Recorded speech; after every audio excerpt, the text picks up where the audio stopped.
नमस्कार दोस्तों, मैं संदीप कुमार कौशिक आप सभी का आपके अपने कार्यक्रम एस्ट्रोनोमोलॉजी 456 में हार्दिक स्वागत करता हूं। दोस्तों, आज हम बात करने जा रहे हैं वृश्चिक राशि, राहु बदल रहा है। कार्यक्रम में दोस्तों आप लोगों को ये सामने, जैसे कि हमने यहाँ पे लिखा हुआ 7 जुलाई से लेकर 16 मार्च 2025 तक, यानी कि 8 माह यानी कि 8 महीने तक राहु जो है शनि की यानी कि शनि के नक्षत्र उत्तरा भाद्रपद में रहेंगे। ऐसे में दोस्तों आप लोगों को क्या क्या फ़ायदा होगा, किन क्षेत्रों में आप लोगों को मुश्किलों का सामना करना पड़ेगा, इसी के ऊपर हमारा ये आज का कार्यक्रम आधारित है। जैसा कि आप लोग इनका चार्ट देख रहे हैं, ठीक है ना। तो राहु जो है इस समय पंचम भाव में है, शनि जो है चतुर्थ भाव में एक तरीके से देखा जाए। और साथ ही साथ दोस्तों अगर पहली दृष्टि की यानी कि पंचम दृष्टि की बात की जाए तो वो भाग्य भाव में पड़ रही है राहु, ठीक है। और दूसरी दृष्टि जो है जिसे सातवीं दृष्टि बोलते हैं वो पड़ रही है दोस्तों आपके 11वें भाव में, यानी कि लाभ भाव जो होता है जिसे हम लाभ भाव बोलते हैं उसमें पड़ रही है। और तीसरी दृष्टि की अगर बात की जाए तो तीसरी दृष्टि जो है इस समय इनकी पड़ी हुई है प्रथम भाव में। तो दोस्तों यहाँ पे इस समय राहु बैठे हुए हैं, यानी कि पंचम भाव में बैठे हुए हैं। तो ऐसे में एक चीज़ का आप लोगों को बहुत ही ज़्यादा ख्याल रखना पड़ेगा, वो ये है कि बच्चों को आप लोग अपनी निगरानी में रखें। अगर आप निगरानी हटाते हो तो बच्चा जो है थोड़ी सी गलत संगत में पड़ सकता है। उस चीज़ से रोकने के लिए आप लोगों को देखो उसका ध्यान रखने की काफ़ी ज़्यादा आवश्यकता पड़ेगा। और यहीं पे आप लोगों को सबसे ज़्यादा एक तरीके से देखा जाए तो इसी क्षेत्र में सबसे ज़्यादा आप लोगों को बच्चे का ख्याल रखने की ज़रूरत पड़ेगी इस समय के अंतराल पर। दूसरी चीज़ अगर देखी जाए तो राहु जो है दोस्तों एक तरीके से, क्योंकि शनि के नक्षत्र में पहुंचा है, तो शनि जो है, शनि का जो नक्षत्र है वो थोड़ा सा आप लोगों को पंक्चुअल करता है। राहु के लिए पंचम भाव में जब भी बैठता है तो एक बात मैं अक्सर लोगों को बताता हूं दोस्तों कि थोड़ा सा आप लोग इधर उधर होके अपना रास्ता तय करें। इधर उधर होने से मतलब यह है कि जिस रास्ते से, मान लिया आप किसी रास्ते से डेली अपने काम पे जा रहे हैं, तो उस रास्ते पे ना जाकर थोड़ा सा इधर उधर का रास्ता अगर आप लेते हैं तो राहु के जो दुष्प्रभाव है ना दोस्तों वो थोड़े से कम हो जाते हैं।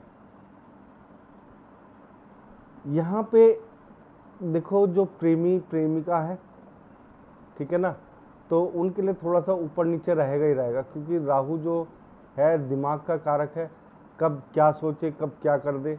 पढ़ाई लिखाई में अगर बच्चे का मन लग रहा है यहाँ पे तो बहुत बढ़िया जा सकता है, यानी कि ऐसे काम कर सकता है, ऐसे नंबर ला सकता है जिसकी आप लोगों को शायद उम्मीद ना हो। साथ ही साथ दोस्तों अगर उसका पढ़ाई में मन लगता है आपके बच्चे का, तो वहाँ पे भी आप लोग देखेंगे कि बच्चा जो है पहले से औसत से ज़्यादा जिसे बोलते हैं वो कार्य करके आप लोगों को दिखा सकता है।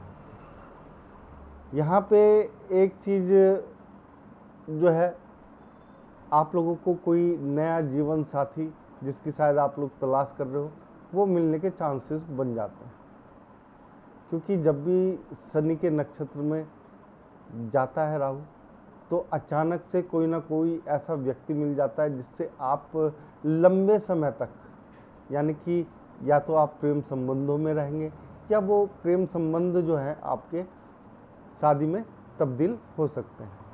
यहाँ पे इस चीज़ में आप लोगों को काफ़ी ज़्यादा फ़ायदा होता हुआ दिखाई दे रहा है। साथ ही साथ दोस्तों आप लोगों को एक काम ज़रूर करना चाहिए इस समय, क्योंकि राहु जो है देखो हर समय जो है एक तरीके से देखा जाए तो ऊपर नीचे होता रहता है। मन कभी भी विचलित हो सकता है, मन में ख्याल बहुत ज़्यादा आते हैं, क्योंकि एक और दृष्टि जो अंतिम दृष्टि मैंने बताई प्रथम भाव में बैठे हुए, ठीक है ना, जा रही है। तो एक तरीके से देखा जाए तो कुछ थोड़ा सा डिस्टर्बेंसिंग जो हो जाती है ना दिमाग में, तो वो आ जाती है दोस्तों। तो उस चीज़ से बचने के लिए कम से कम शनिवार के दिन आप पीपल के पेड़ में जल जरूर चढ़ाएं, या शिव जी को काले तिल भी चढ़ा दें दोस्तों, उससे भी आप लोगों को काफ़ी फायदा मिलेगा। एक और चीज़ अगर कर सकते हैं तो पीपल का पेड़ जो है किसी शमशान घाट में लगा सकते हैं, या शमशान घाट में अगर शिव मंदिर है, ठीक है ना, तो वहाँ पे जल अर्पित कर सकते हैं। कुछ ये नॉर्मल उपाय हैं आप लोगों के लिए, जिससे राहु जो मानसिक कष्ट देता है आप लोगों को, उससे आप लोग छुटकारा पा सकते हैं दोस्तों, बहुत ही आसानी से यहाँ पर। हालांकि पंचम भाव में बैठा हुआ राहु इतना तकलीफ नहीं देता है, लेकिन सबसे ज़्यादा जो तकलीफ देता है वो एक तरीके से अगर देखा जाए बच्चों की तरफ से देता है। तो यहाँ पे हम ने बात करी पंचम भाव की। इसके बाद आते हैं नवम भाव में, जहाँ पे इनकी दूसरी दृष्टि पड़ी हुई है, भाग्य भाव भी जिसे बोलते हैं। कई लोग इसे पिता का घर भी बोलते हैं, कई विदेश का कारक भी बोलते हैं, अध्यात्म के लिए भी देखा जाता है थोड़ा बहुत इससे। तो यहाँ पे राहु की दृष्टि पड़ी हुई है, तो विदेश जाने का मौका मिल सकता है। और एक चीज़ हो, अचानक से आपका भाग्य जो है ना कभी भी पलट सकता है, यानी कि आप लोगों को थोड़ा सा संभल कर, खास तौर से शेयर मार्केट में संभल के आप लोगों को कदम रखना है या बढ़ाना है, जो भी करना है। इस समय जो एक तरीके से देखा जाए जुआ सट्टा इस तरीके की जो चीज़ें होती है ना दोस्तों, उसमें यहाँ पे फ़ायदा भी दे जाता है कई बार, और कई बार नुकसान भी। लेकिन जब पंचम भाव में बैठा होता है ना, तो दोस्तों ये मान के चलो अधिकतर आपको नुकसान ही देगा, ठीक है। तो यहाँ पे इस चीज़ का आप लोगों को काफ़ी ज़्यादा ध्यान रखना पड़ेगा। अगर आप लोगों को आगे बढ़ना है तो जुए सट्टे शेयर मार्केट से इनसे दूर रहना पड़ेगा इस समय के, ये जो समय चल रहा है उसके अंतराल पर। यानी कि एक तरीके से देखा जाए जो आपका समय चलेगा इस चीज़ से बचने का, वो लगभग 17 सितंबर, ठीक है ना, उससे चालू हो जाता है। और दोस्तों ये चलेगा आपका लगभग ये मान के चलिए 19 फरवरी तक।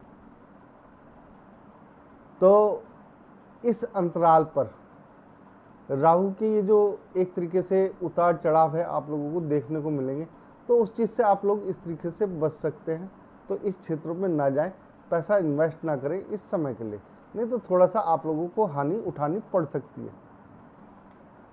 एक चीज़ और, भाग्य बहुत अच्छे तरीके से बदलता है, तो राहु जो है ना ज़मीन से आसमान पे भी पहुंचा देता है। ऐसा नहीं कि आसमान से ज़मीन पे ही लाता है, ज़मीन से आसमान पे भी पहुंचाता है। तो दोस्तों घबराने की ज़्यादा ज़रूरत नहीं है। यहाँ पे जो आपका राहु है आपको बहुत कुछ देने वाला भी है। जब आप लोगों को खुद ही महसूस हो रहा होगा कि क्या क्या आप लोगों के साथ अच्छा हो रहा है, और किस किस क्षेत्र में आप लोगों को एक तरीके से देखा जाए तो तरक्की देखने को मिल रही है। कुछ ना कुछ भाग्य पलट देता है। इसके बाद दोस्तों अगर बात करी जाए सामने की दृष्टि की, यहाँ पे केतु भी बैठे होते हैं 11वें भाव में, ठीक है, तो यहाँ पे राहु की दृष्टि भी पड़ रही है। तो ऐसे में कहीं ना कहीं जब भी इस तरीके की युति बनती है दोस्तों, तो एक चीज़ ध्यान रखिएगा, पैसा जो है एकदम से बहुत तेज़ी से आता है।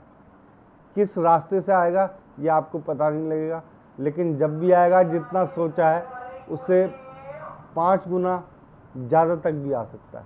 तो यहाँ पे आप राहु को बहुत ही अच्छा एक तरीके से समझिए कि ये आप लोगों को काफ़ी कुछ देने भी आया है। अगर लाभ भाव की बात की जाए तो यहाँ पे इस समय आपके लिए काफ़ी सुखद रहने वाला है, और आपको काफ़ी ज़्यादा तरक्की यहाँ पे मिलती हुई दिखाई देगी। इसके बाद बात करते हैं दोस्तों तीसरी दृष्टि, यानी अंतिम दृष्टि जो प्रथम भाव में पड़ रही है। तो ऐसे में देखो जो प्रथम भाव है, यानी कि जो भी ग्रह बैठा होगा उसके साथ कैसी युति बनाएगा ये उसके संदर्भ में होगा, क्योंकि हर महीने कुछ ना कुछ ग्रह चेंज हो जाते हैं और कुछ ना कुछ चेंजेस आते ही रहते हैं।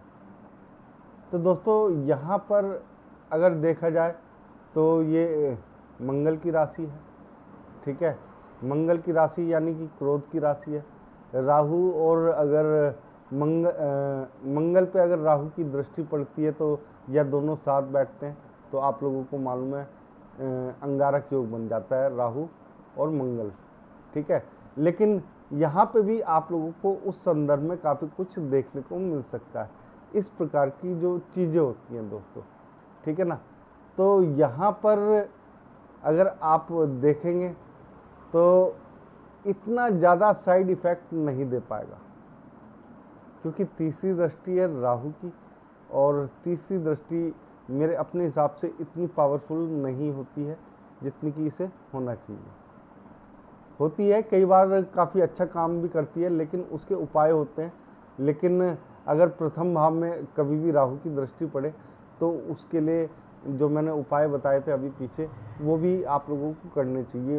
उसी में मैंने सब कुछ उपाय बता दिए हैं आप लोगों को, ठीक है ना दोस्तों। तो यहाँ पे आप लोगों को इस चीज़ से घबराने की कोई ज़्यादा ज़रूरत नहीं है। थोड़ा सा मन विचलित होगा, लेकिन उसके लिए बहुत ही साधारण सा उपाय है जो मैंने बताया। शिव जी को शमशान घाट में अगर शिवलिंग है या शिव जी की मूर्ति है उसको जल अर्पित करें, ये बहुत ही अच्छा है। या पीपल का वृक्ष लगा दें दोस्तों, ये बहुत ही साधारण से उपाय बताए हैं, ठीक है दोस्तों। अगर आप लोग ये सब करते हैं तो राहु का जो एक तरीके से थोड़ा सा साइड इफ़ेक्ट आपकी राशि पे पड़ सकता था वो ख़त्म हो जाएगा दोस्तों। अगर आप लोगों को हमारा ये कार्यक्रम पसंद आया है तो ज़्यादा से ज़्यादा लाइक करें, शेयर करें, सब्सक्राइब करें, और आप सभी को हमारा जय श्री राम दोस्तों।